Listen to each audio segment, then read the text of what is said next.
Hello, Kilukkam വ്ളോഗിൻ്റെ പുതിയൊരു വീഡിയോയിലേക്ക് സ്വാഗതം. ലൊക്കേഷൻ കണ്ടപ്പോൾ മനസ്സിലായില്ലേ എവിടെയാണെന്ന്? മോൻ്റെ വസ്തുവിലാണ് കേട്ടോ. അപ്പോൾ അതുപോലെ തന്നെ ചക്കയിടാനായി ഞങ്ങൾ പോയതാണ്. ചക്കയിടാൻ ഈ ഉപയോഗിക്കുന്ന തോട്ടിയുണ്ടല്ലോ, ഇവൻ വളരെ യൂസ്ഫുള്ളാണ് കേട്ടോ. ഏട്ടനൊരു ഓൺലൈൻ സൈറ്റിൽ നിന്നും വാങ്ങിച്ചതാണേ. നന്നായിട്ട് അഡ്ജസ്റ്റബിളായി, അത്രയും പൊക്കത്തിലുള്ള സാധനം നമുക്ക് ഉപയോഗിക്കാം. ഞങ്ങൾക്ക് കടയിലെ റംബൂട്ടാൻ പറിക്കാനുള്ള ആവശ്യത്തിന് വേണ്ടിയാണ് ഞങ്ങളിത് വാങ്ങിയത്.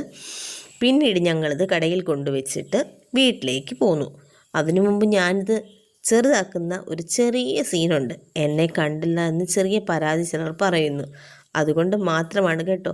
ഇവിടെ വന്നാൽ ഞങ്ങളിത് നോക്കും സ്ഥിരമായി. ഞൊട്ടാഞ്ഞൊടിയൻ നമ്മുടെ ഗോൾഡൻ ബെറി, നാടൻ ഗോൾഡൻ ബെറി എന്ന് വേണമെങ്കിൽ പറയാം. പക്ഷെങ്കിൽ ഒന്നും വളർന്നിട്ടില്ലായിരുന്നു. ഞങ്ങൾ മുന്നോട്ട് ഇറങ്ങിയപ്പോൾ തന്നെ കുക്കുവാവച്ചി പറഞ്ഞു വിട്ടു, അമ്മേ ഗോൾഡൻ ബെറി പറിച്ചുകൊണ്ട് വരണേന്ന്. ഞാൻ അഡ്ജസ്റ്റബിൾ തോട്ടിയുണ്ടല്ലോ, അത് ചെറുതാക്കാൻ നോക്കിക്കൊണ്ടിരിക്കുക. അതിൽ കുറേ നട്ടുകളുണ്ട്. അതൊക്കെ മുറുക്കിയും എടുത്തും ഇച്ചിരി ചടങ്ങാണ്, എങ്കിലും ഭയങ്കരമായ യൂസ്ഫുള്ളാണ് സാധനം. ഇവിടുന്ന് ഞങ്ങൾ നേരെ പോയി ഞാൻ കിച്ചണിലേക്കാണ് കയറിയത്. ഇന്ന് പുതിയൊരു ഐറ്റം ഉണ്ട് കേട്ടോ, മഷ്റൂം. പക്ഷേ നമ്മൾ കടയിൽ നിന്ന് വാങ്ങിക്കുന്ന കൂണല്ല, നമ്മുടെ പറമ്പിൽ തന്നെ ഉണ്ടായ കൂൺ. നമ്മുടെ പറമ്പിലെന്ന് പറയുന്നത് ഇച്ചിരി കൂടിപ്പോകും. നമ്മുടെ തൊട്ടടുത്ത പറമ്പിലുണ്ടായതാണ്. നമ്മുടെ അയലത്തുകാരിയായ ലീലയമ്മയാണിത് കൊണ്ടുതന്നത്. ലീലയമ്മ ഇന്ന് ഈ വീഡിയോയിലുണ്ട് കേട്ടോ. കഴുകി നന്നായി വൃത്തിയാക്കിയ കൂൺ. നല്ല രീതിയിൽ മണ്ണ് കാണും കേട്ടോ. നല്ല രീതിയിൽ വൃത്തിയാക്കി എടുക്കണം. അതിൻ്റെ ആ കുട പോലെ ഇരിക്കുന്ന ഭാഗത്ത് മണ്ടയ്ക്ക് ആ കട്ടയ്ക്ക് കാണുന്ന തൊലിയൊക്കെ റിമൂവ് ചെയ്തതിന് ശേഷമാണ് നമ്മളത് വേവിച്ചെടുക്കുന്നത്. നമ്മളിങ്ങനെ അടർത്തുമ്പോൾ തന്നെ അത് ഇതളുകളായിട്ട് നമുക്ക് പെട്ടെന്ന് തന്നെ റിമൂവ് ചെയ്തെടുക്കാൻ പറ്റും. പിന്നീട് ഇതിൽ ശ്രദ്ധിക്കേണ്ടതെന്ന് പറഞ്ഞാൽ ഈ കൂണെന്ന് പറയുന്ന സാധനം പെട്ടെന്ന് പുഴു കയറുന്നതാണ്. നമ്മൾ വളരെ ശ്രദ്ധയോട് നോക്കിയാൽ മാത്രമേ അത് നമുക്ക് അറിയാൻ പറ്റത്തുള്ളൂ.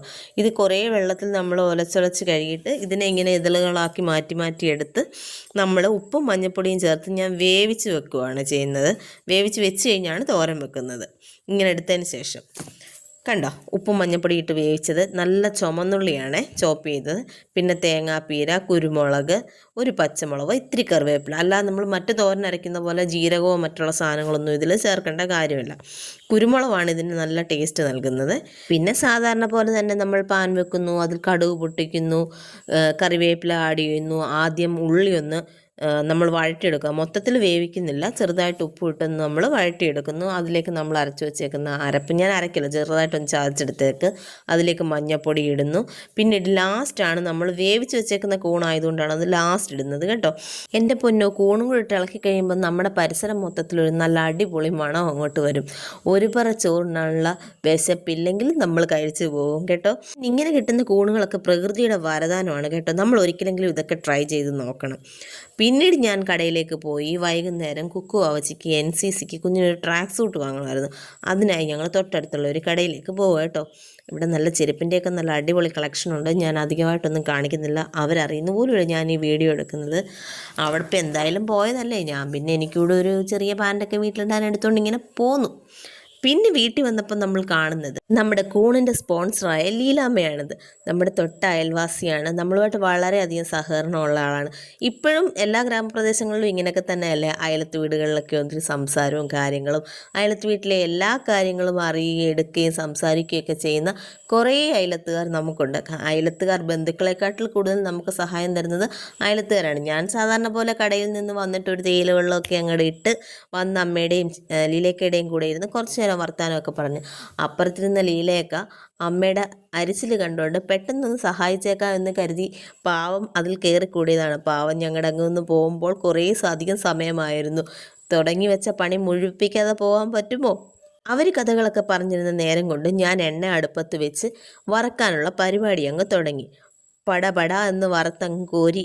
പിന്നീട് ഞാൻ ഒരു കാര്യം നിങ്ങളെ കാണിച്ചു തരാമെന്ന് നേരത്തെ ഞാൻ പറഞ്ഞിട്ടില്ലേ, നമ്മുടെ പച്ചച്ചക്ക എങ്ങനെ സ്റ്റോർ ചെയ്യാമെന്ന് ഫ്രീസറിൽ. അതിനായിട്ട് അരിഞ്ഞു വെച്ചേക്കുന്ന ചക്ക നമ്മളൊരു ഇഡലി ചെമ്പിൻ്റെ മണ്ടയ്ക്ക് ഇതുപോലൊരു പാത്രം വെച്ചാൽ മതി.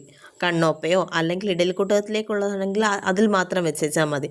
അത് പിന്നീട് ചെറിയൊരു ആവി കൊടുത്ത്, പൂർണ്ണമായിട്ട് വേകുന്ന ആവിയല്ല, ചെറിയൊരു ആവി വന്നു കഴിയുമ്പോൾ നമ്മൾ പുട്ടിനൊക്കെ ആവി കൊടുക്കില്ലേ, അതുപോലെ ആവി വന്നു കഴിയുമ്പോൾ അത് നല്ല രീതിയിൽ എടുത്തു വെച്ച് തണുപ്പിക്കണം. തണുപ്പിച്ച ശേഷം ഇതുപോലത്തെ ചെറിയ പ്ലാസ്റ്റിക് കവറുകളിൽ അല്ലെങ്കിൽ സിബ്ലോക്ക് കവറുകളിലോ വെച്ച് അവരവരുടെ ആവശ്യത്തിന് എന്തുമാത്രം എടുക്കുമോ അതുപോലെ വെച്ച് നമ്മൾ ഫ്രീസറിൽ സ്റ്റോർ ചെയ്താൽ എത്ര കാലം വേണമെങ്കിലും ഇരുന്നോളും. എൻ്റെ ചാനൽ ഇഷ്ടപ്പെട്ടെങ്കിൽ ലൈക്ക് ചെയ്യാനും ഷെയർ ചെയ്യാനും സബ്സ്ക്രൈബ് ചെയ്യാനും മറക്കല്ലേ.